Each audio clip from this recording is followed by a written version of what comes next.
अगली सुबह मैं देर तक सोई रही। मुझे उठने का मन नहीं किया। माँ मुझे मेरे रूम में जगाने के लिए आईं। उन्होंने मुझसे कहा, बेटा चलो बाहर नाश्ता कर लो।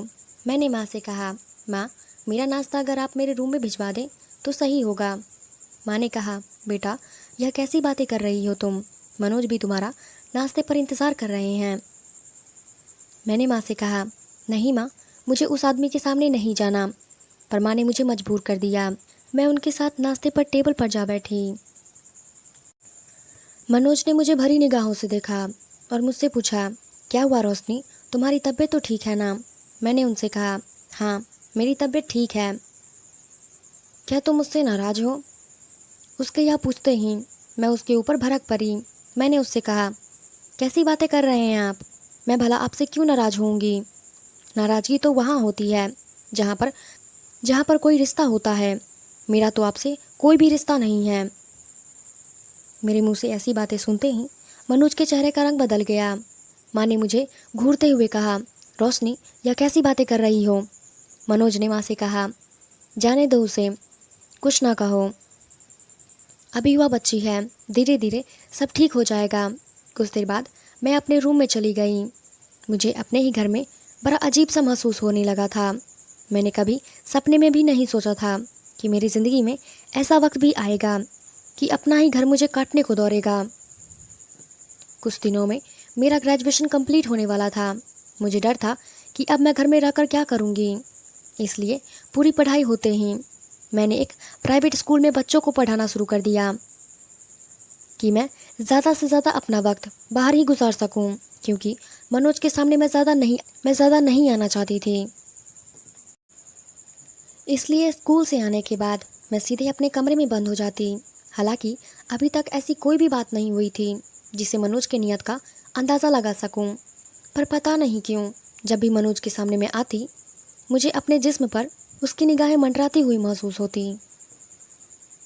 मनोज से शादी करने के बाद माँ पहले से ज़्यादा खुश रहने लगी थी। माँ ने मुझे मेरे हाल पर छोड़ दिया था। मेरे दिन कुछ इसी तरह गुजर रहे थे। पर एक दिन अजीब सी बात हो गई। मैं ये नहीं कह सकती कि माँ ने यह सब कुछ जानबूझकर किया था या इत्तेफाक से घर के बाहर थी, वरना अब तक माँ ने मुझे मनोज के साथ अकेला घर पर कभी रहने नहीं दिया था। लेकिन उस शाम वो घर पर नहीं थी और मैं अपने कमरे में थी। दरवाजे पर होने वाली दस्तक ने मुझे चौंका दिया था। मैंने जब दरवाज़ा खोला तो मनोज बाहर ही खड़ा था। उन्होंने मुझसे पूछा, तुम्हारी माँ कहाँ पर है? मैंने कहा, मैं नहीं जानती, माँ किसी ज़रूरी काम से बाहर गई हैं। क्या तुम मेरे लिए एक कप चाय बना दोगी? पहले मैंने सोचा कि मैं दरवाज़ा बंद कर दूं, फिर सोचा नहीं, यह गलत है। आखिर एक ही घर में रहना है तो आखिर कब तक ऐसा चलेगा। मैंने मनोज के लिए चाय बनाया और चाय का कप लेकर उसके सामने चली गई। उसने हल्की सी मुस्कुराहट के साथ मेरा शुक्रिया अदा किया। मैं चाय रखकर अपने कमरे में जाने लगी तो उसने मुझे रोक लिया और मुझसे कहा, रोशनी रुको। मैंने अपने कदम वहीं पर रोक लिए थे और कहा, क्या बात है?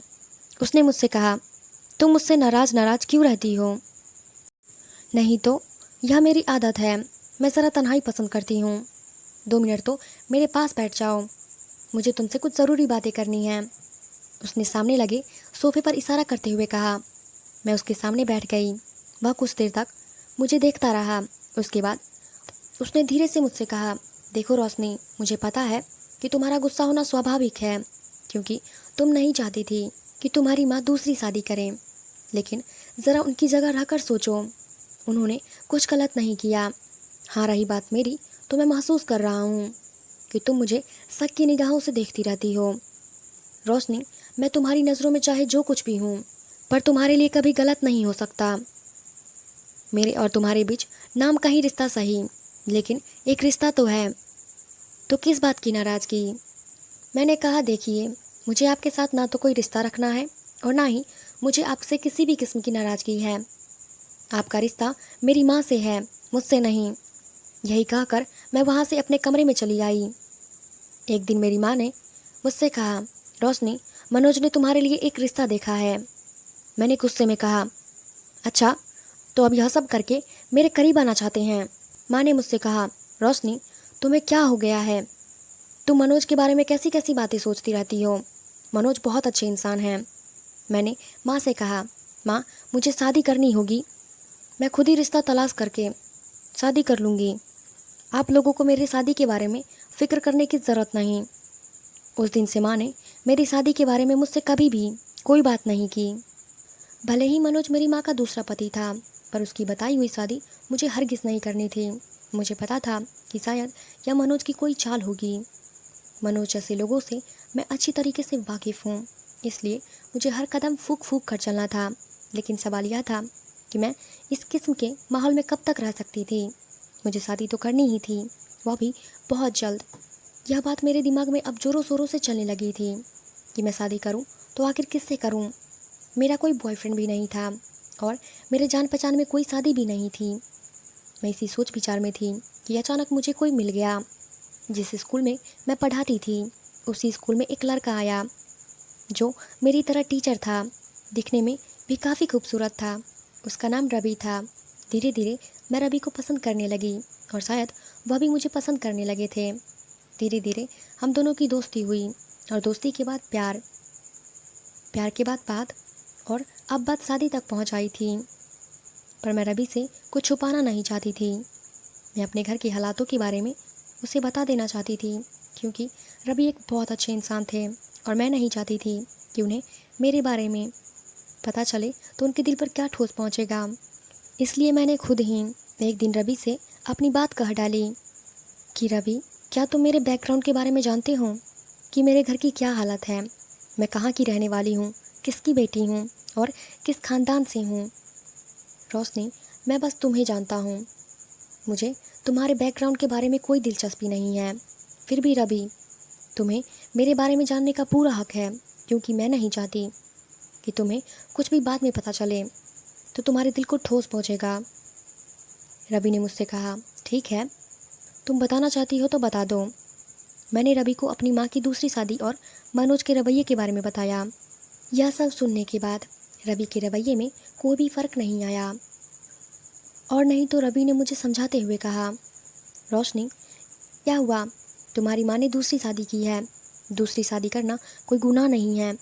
उनकी जगह पर रह कर देखो। मैंने रवि से कहा, रवि, मुझे माँ की दूसरी शादी से प्रॉब्लम नहीं है। प्रॉब्लम तो है उस मनोज से। पता नहीं क्यों जब भी उसके सामने जाती हूँ मालूम पड़ता है वह मुझे घूरता रहता है। रवि ने कहा, रोशनी, तुम कुछ ज़्यादा ही सोच रही हो। शायद मनोज तुम्हें घूरता नहीं, तुम्हारे देखने का नज़रिया गलत है।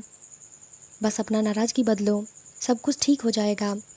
रवि ने मुझे बहुत समझाया और कहा, रोशनी, तुम मुझे हर हालात में पसंद हो। मैं कुछ दिनों में अपने घर वालों को तुम्हारे घर भेजता हूँ। मैंने रवि से कहा, रवि, क्या मेरे बारे में जानने के बाद भी तुम्हारे घर वाले तुम्हारी शादी मुझसे करने को तैयार होंगे? रवि ने कहा, रोशनी, तुम यह सब मुझ पर छोड़ दो। कुछ दिन बाद रवि ने अपने घर वालों को हमारे घर भेज दिया। रवि और रवि के घर वालों से मिलकर मेरी माँ भी बहुत खुश हुई। कुछ दिन बाद हम दोनों की सगाई हो गई और सगाई के कुछ दिन बाद ही हमारी शादी भी हो गई।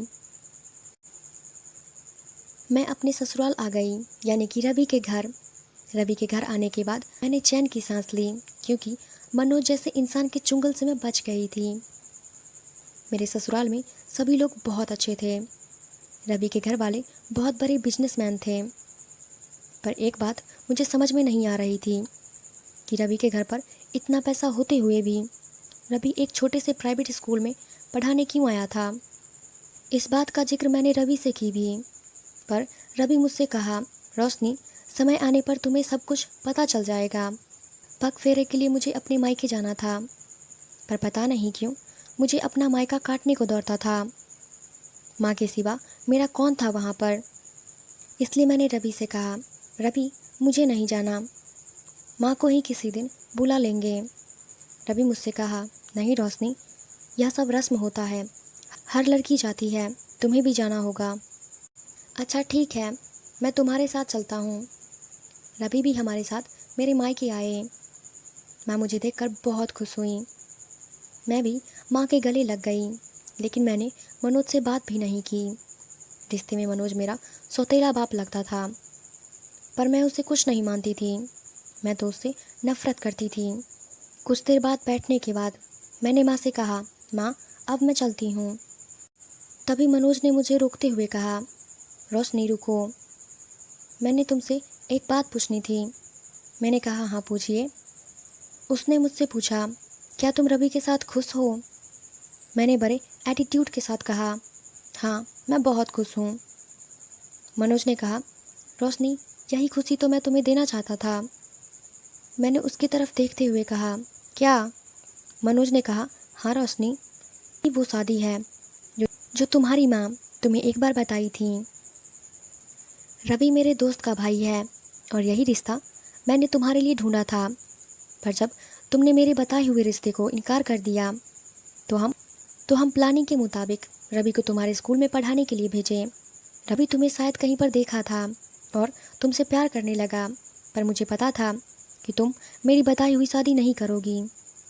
रोशनी सौतेला ही सही, पर मैं तुम्हारा बाप हूँ और मुझे यह भी पता था कि तुम मुझे शक भरी निगाहों से देखती हो।